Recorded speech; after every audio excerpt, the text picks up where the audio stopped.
The Garden Beneath Glass. Chapter 1. The City Under Glass. In the year 2146, the city of Lingen stood quietly beneath a massive glass dome. The dome covered every building, every street, and every person. It was built after the great ecological collapse, when the outside world had become too dangerous to live in. The air beyond the dome was filled with dust and chemicals. The oceans had turned dark, and the forests had disappeared. People no longer walked freely under the sky. Instead, they lived inside controlled environments, where everything was measured and safe. Inside Lingen, life was clean but artificial. The air was filtered through machines. The temperature never changed. Rain no longer fell from clouds, it was sprayed from pipes at scheduled times. Food was made in labs, shaped into perfect cubes and packed with nutrients. People wore light suits that adjusted to their body temperature. They moved through the city in silence, guided by screens and signals. There were no birds, no insects, and no real trees. Nature had become a memory, something seen only in old books or digital museums. Elian West was one of the few people who remembered the world before the dome. He was 38 years old, quiet and thoughtful. He had studied plants and ecosystems before the collapse. Now, he worked as a caretaker in a secret part of the city. Deep beneath the central tower, hidden behind locked doors and silent corridors, there was a garden. It was not a simulation. It was real. The garden had soil, roots, and living leaves. It had the smell of earth and the sound of wind moving through branches. It was the last living piece of nature in Lingen. Elian had cared for the garden for many years. He watered the plants by hand, checked the soil, and watched the growth of each leaf. He collected seeds and stored them in glass containers. He kept records of every change, every bloom, and every death. He worked alone, speaking only to the plants and to himself. The garden was his world, and he protected it with quiet devotion. He believed that the garden was more than a place. It was a message. It reminded him of what had been lost and what could still be saved. The garden was not large. It was built inside an old research chamber, with walls made of stone and glass. There were trees from different regions, flowers that had once grown in the wild, and vines that climbed the walls. Some plants had adapted to the artificial light. Others needed special care. Elian had learned to listen to them, to feel their needs. He believed that plants could speak, not with words, but with movement and color. When a leaf turned yellow, it was a warning. When a flower opened, it was a greeting. Most people in Lingen did not know the garden existed. It was kept secret by the city's council, who feared that real nature might cause problems. They said it was unpredictable, hard to control. They preferred digital plants, perfect, clean, and easy to manage. But Elian knew that real nature was not a problem. It was a gift. It was something that could teach people to feel again, to care, and to remember. He had seen how the garden changed him. It made him slower, more patient, and more alive. Each morning, Elian entered the garden before the city woke. He walked between the trees, touched the leaves, and listened to the quiet sounds. He wrote notes in his journal, marking the growth of a new bud or the fall of a petal. He sometimes sat on a stone bench and closed his eyes, imagining the world outside the dome. He thought of rivers, mountains, and skies filled with stars. He knew that those things were gone, but he also knew that the garden was still here. And as long as it lived, there was hope. Elian West was not famous. He did not appear on screens or speak at meetings. But he held something precious. He held the last living connection between humanity and the natural world. And even though the city above him had forgotten the smell of flowers and the sound of birds, Elian had not. He remembered. He cared. And every day, he kept the garden alive, not just for himself, but for the future. Chapter 2. The Secret Below. The garden beneath the city of Lingen was not marked on any map. It was hidden deep below the central tower, behind layers of security and silence. Only a few people knew it existed. Elian West was one of them. He had worked there for many years, and he had never spoken about it to anyone outside the project. The garden had been created as part of a scientific experiment, a last attempt to preserve real plant life after the collapse of the natural world. At first, it was supported by the city council. But over time, opinions changed. The garden was seen as a risk. It was too wild, too unpredictable, and too emotional. It was locked away, and most people forgot it ever existed. Elian never forgot. He walked through the garden every day, checking the soil, trimming the leaves, and watching the growth of each plant. He kept detailed records in his journal, noting every change in color, shape, and movement. But he also noticed something that was not written in any report. The plants responded to him. When he felt calm, the garden seemed brighter. When he felt sad, some flowers closed early. When he was angry, the vines curled tighter around the walls. It was not just a garden. It was something alive, something that felt. Elian began to understand that the garden was more than a collection of plants. It was a memory of the world that once was. He remembered the forests of his childhood, the smell of pine trees, the sound of birds in the morning. He remembered walking through fields with his mother, picking wild berries and listening to the wind. Those memories had faded in the city under glass, but the garden brought them back. It reminded him of what had been lost. It reminded him of what still mattered. Elian felt a deep connection to the garden. He did not see himself as a worker. He saw himself as a guardian. He protected the garden not because it was his job, but because it was his duty. The garden was not perfect. Some plants struggled to grow under artificial light. Some needed more space, more air, more freedom. Elian did his best to help them. He adjusted the lights, changed the water systems, and even spoke to the plants softly when he worked. He believed they could hear him. He believed they understood. The garden had become a part of him, and he had become a part of it. He no longer felt alone.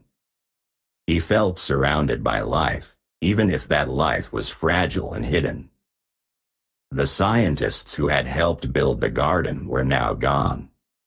Some had retired, others had moved to different cities.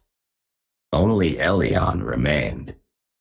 He had been chosen to stay because he was quiet, careful, and loyal.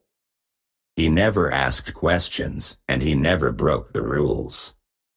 But inside, he carried questions that grew stronger each day. Why was the garden kept secret? Why were people afraid of something so beautiful? Why did the city choose silence over memory? Elian did not have answers, but he had feelings. And those feelings told him that the garden was important. It was not just a place. It was a message. A message from the past to the future. He began to write more in his journal, not just facts but thoughts.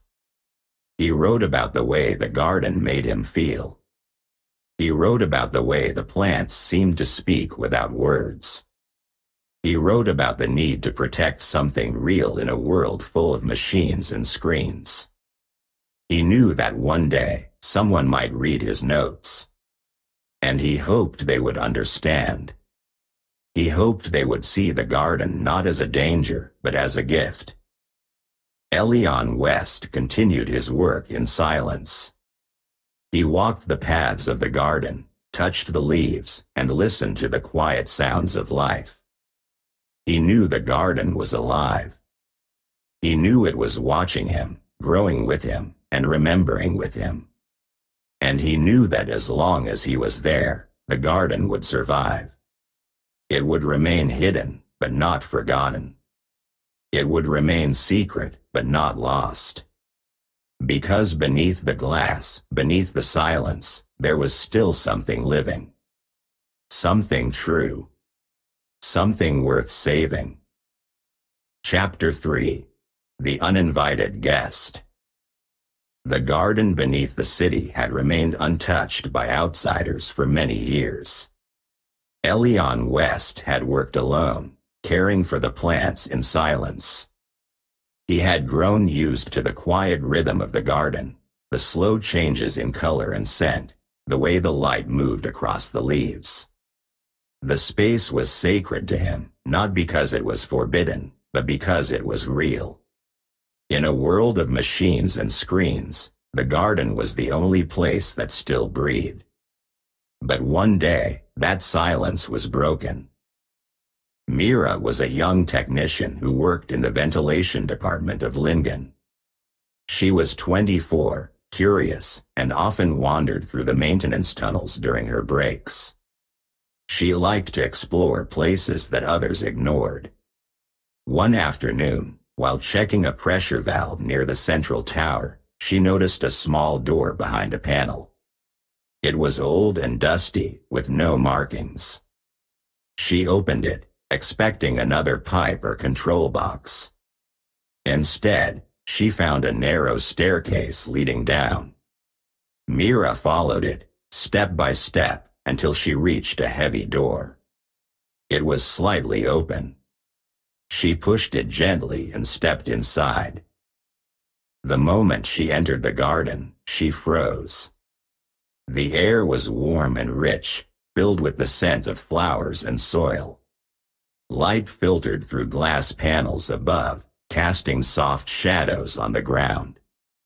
Trees stood tall, their branches moving slowly. Birds sang somewhere in the distance, though Mira had never seen a real bird before. She walked forward, her boots crunching softly on the gravel path. She touched a leaf and felt its texture. It was not plastic. It was alive.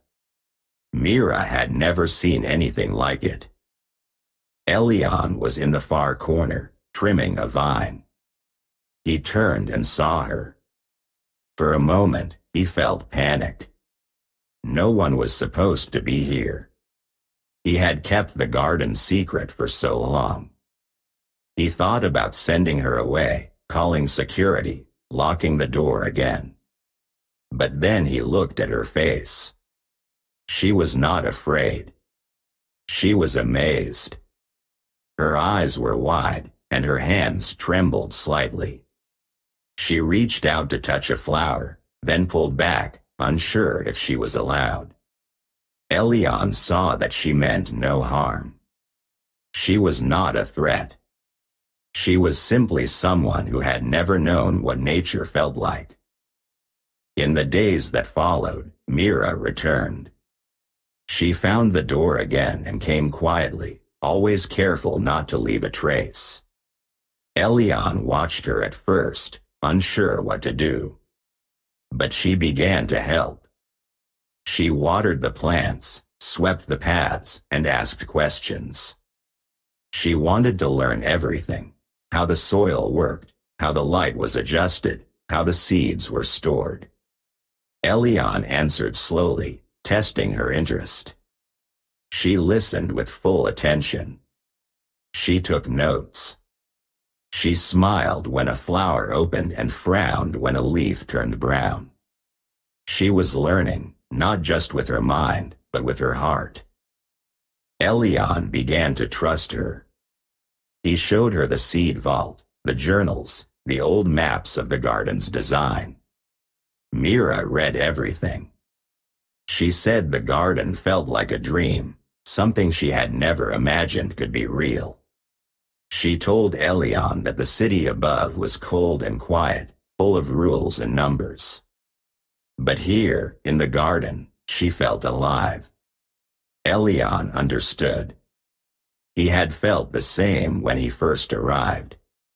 The garden had changed him, and now it was changing her. But her presence was a risk. The garden was still classified. If someone found out, it could be shut down. The council feared anything that could not be controlled. Mira knew this too. She promised to be careful, to keep the secret. But Elian worried. The more she came, the more the garden responded. Flowers bloomed faster. Vines stretched toward her. The garden was waking up, sensing new energy. Elian feared that this change might be noticed. He checked the systems daily, watching for signs of detection. He adjusted the lights, slowed the water flow, and erased any trace of Myra's visits. Still, she came. She brought small tools, helped repair broken pipes, and even planted new seeds.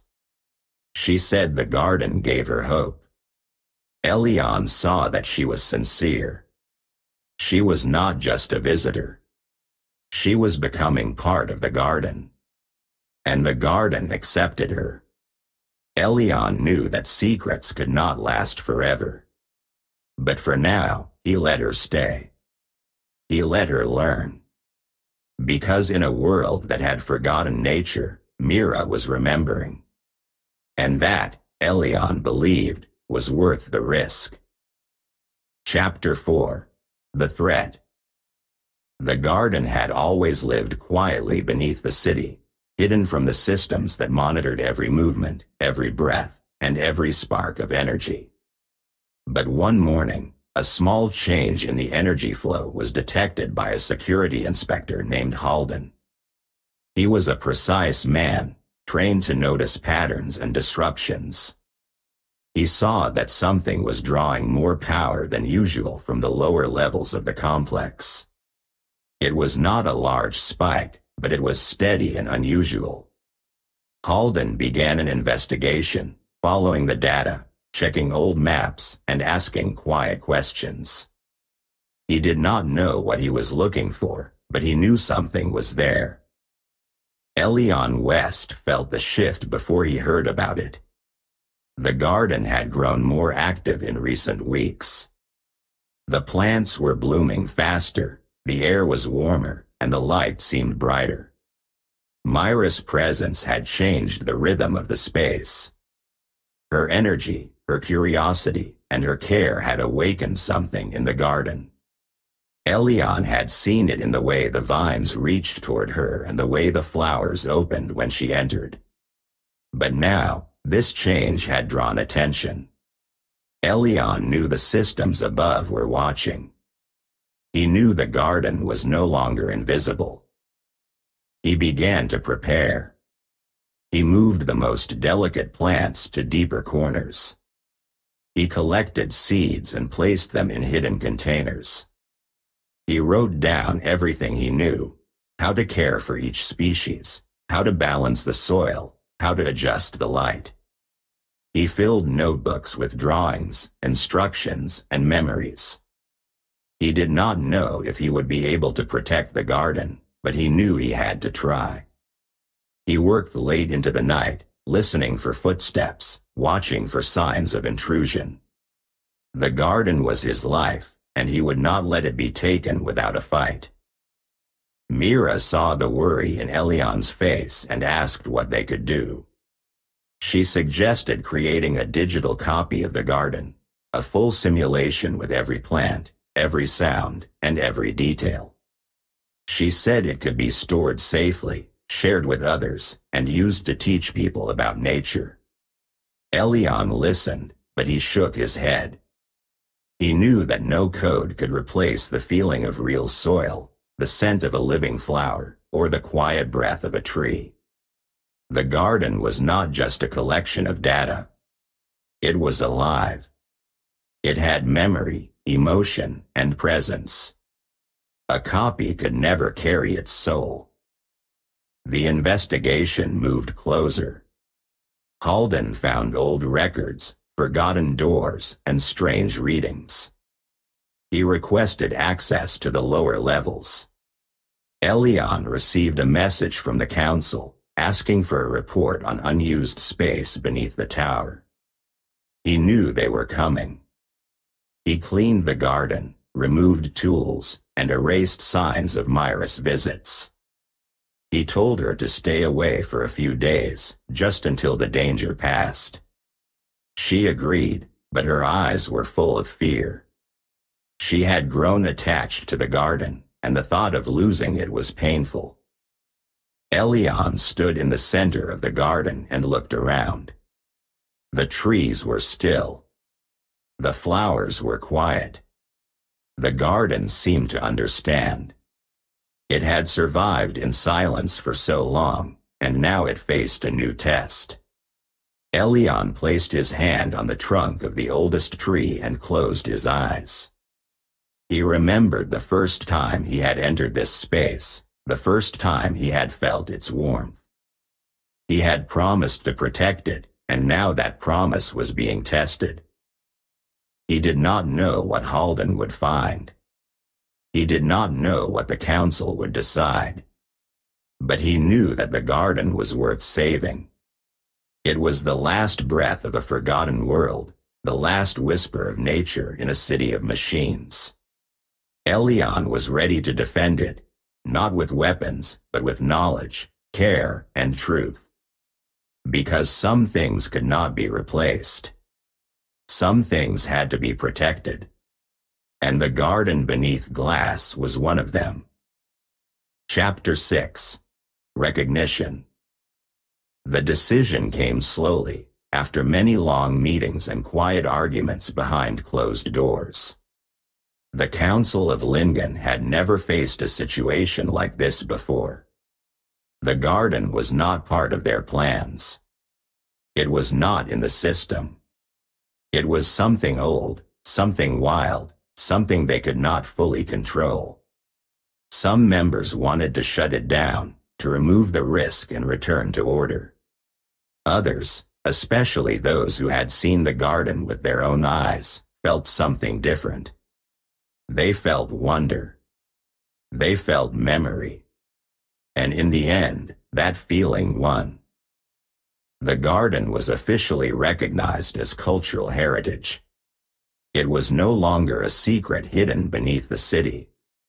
It was now a protected space, a living reminder of the world that once existed. The announcement was quiet, shared only with selected citizens. The council feared too much attention, too many visitors. So they allowed only a small number of people to enter each week. They came in silence, guided by Elian West, who was named the official guardian of the garden. Mira, now his assistant, helped organize the visits and care for the plants. Elian felt both relief and responsibility. He had protected the garden for many years in secret. Now he had to protect it in the open. He welcomed the visitors with calm and care. He walked with them through the paths, explained the names of the plants, and told stories about their origins. He showed them how to listen to the leaves, how to smell the soil, how to feel the life around them. Some visitors cried when they saw the trees. Others stood still for a long time, not speaking, just breathing. For many, it was the first time they had touched something real. Mira worked beside Elian every day. She had changed since the first time she entered the garden. She was more focused, more thoughtful. She had learned how to care for the plants, how to read the signs of growth and stress. She also helped create a small archive, where visitors could read about the history of the garden and the plants inside it. She believed that knowledge was part of the garden's power. If people understood what they were seeing, they would respect it more. She wanted the garden to teach, not just to impress. The garden itself responded to the change. It seemed to grow brighter, more open. Flowers bloomed in new places. Birds returned to the trees, their songs soft but clear. The air felt warmer, more alive. Elian believed the garden could feel the presence of people. It had waited for this moment, for the return of human connection. It had survived in silence, but now it could speak again. And people were listening. The council continued to monitor the garden, but they did not interfere. They saw that it brought something valuable to the city, something that could not be measured by numbers or controlled by machines. The garden became a place of memory and hope. It reminded people of what had been lost, but also of what could still be saved. It became a symbol of balance, of care, of quiet strength. Elian often sat on the stone bench beneath the oldest tree. He watched the visitors, listened to their footsteps, and felt the peace that filled the air. He knew the garden would never be the same as the wild forests of the past. But it was real. It was alive. And it was enough. He had kept his promise. He had protected something that mattered. And now, the garden belonged not just to him, but to everyone who chose to remember. Chapter 7. Resolution. Years passed quietly, like soft wind moving through leaves. The city of Lingen continued to grow, with new buildings and new systems, but the garden beneath the glass remained unchanged in its heart. Elian West, now older and slower in his steps, still walked the paths each morning. His hair had turned gray, and his hands were marked by time, but his care for the garden had never faded. He still touched each leaf with respect, still whispered to the trees, and still believed that this place held something sacred. The garden had become more than a hidden space. It had become a part of the city's soul. More people came to visit. The council allowed small groups to enter each week. Children came with wide eyes and quiet voices. They touched the flowers gently and asked simple questions.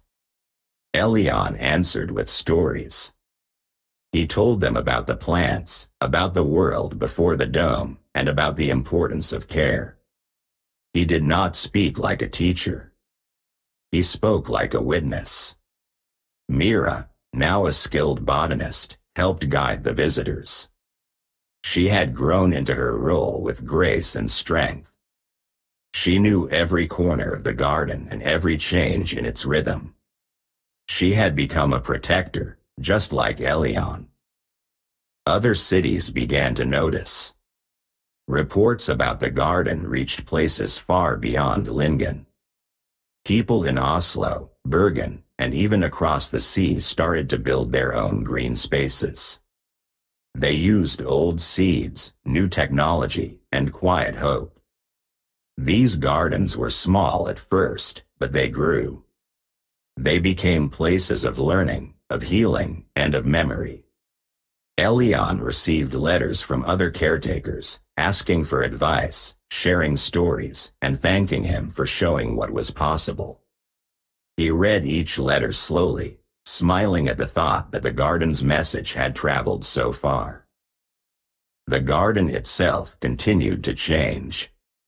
New plants appeared, some from seeds Elian had saved long ago. Birds nested in the trees, and insects returned to the soil. The air felt richer, and the light seemed warmer.